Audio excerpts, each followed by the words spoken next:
Hi, my name is Hasna Ahmed, and I'm a freshman majoring in biochemistry at WSU. The video that I decided to analyze is titled A Tale of Two Americas and the Minimart Where They Collided. Authored by Anand Giridharadas, the speech talks about how Americans today are living in not one united America, but rather two different Americas. Anand shares an event that occurred 10 days after 9/11 in a Dallas minimart. It involves a Bangladeshi immigrant named Rasuddin and the white supremacist that tried to murder him. Rasuddin survived, but lost everything in the process. He believed his new life to be a second chance, and in it, he promised that he would help others along the way. Rasuddin fulfilled this promise in 2011 when he got in contact with Mark Stroman, the same white supremacist who had tried to kill him 10 years ago. Supposedly having had the good fortune of being born in America, Stroman had fallen victim to a doom experienced by many.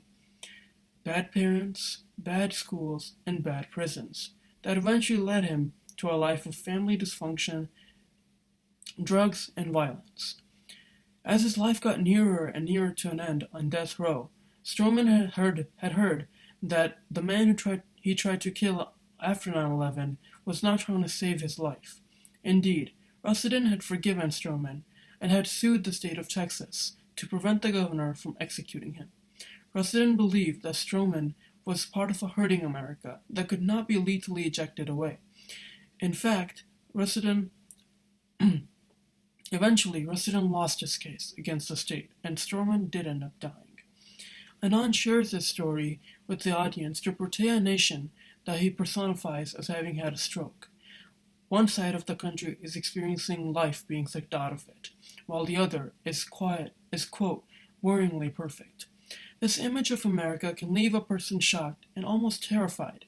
It is how I felt when I completed a research project this summer on the underlying mechanisms of poverty in the US. I have begun to only recently discover the more hurting America, where geography becomes destiny, and money begins to dominate the essentials of the good life, including family relations, health, education, and even politics. This speech and the moral questions that it imposes leads us to the very social justice issues that are part of our public discourse today. Indeed, it is the separate lives of two Americas that give some hope and others doom. It is possible, however, to connect these two halves. It will not be easy. In fact, there will be a lot of effort and a lot of struggle. But as Rasuddin shows us, there is a path to a more merciful America. Thank you again for listening to and considering the issues that I feel are deeply important to our society today.